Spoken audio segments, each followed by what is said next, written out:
So if you have not seen this movie, you're missing out. It's genuinely one of the best horror movies of all time. So this movie was also written by Kevin Williamson, just like I Know What You Did Last Summer and Scream, like we've talked about in past videos. So if you haven't seen the movie, it's basically about a bunch of high schoolers and aliens start to take over all of the teachers at their high school.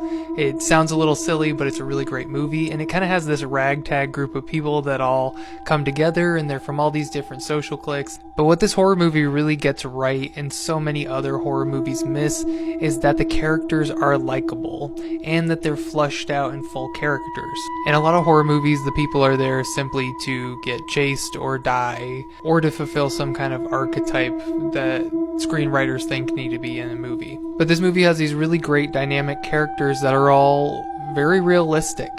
They're all multifaceted, and they're all struggling from different things. And like any great piece of writing, all of these characters are contradictions.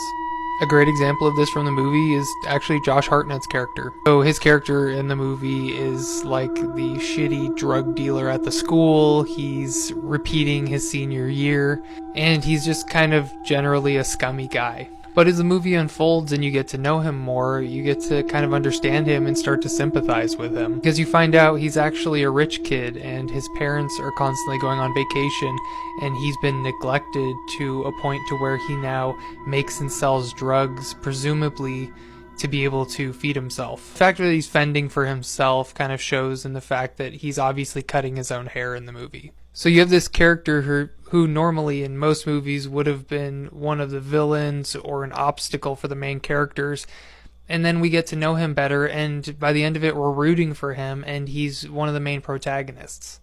Ultimately, this movie wasn't very successful when it came out, because it came out at a time when horror movies were kind of dying because of slashers. And by that I mean that we were inundated with terrible horror movies. So unfortunately, this gem slipped under the rug, but you should watch it.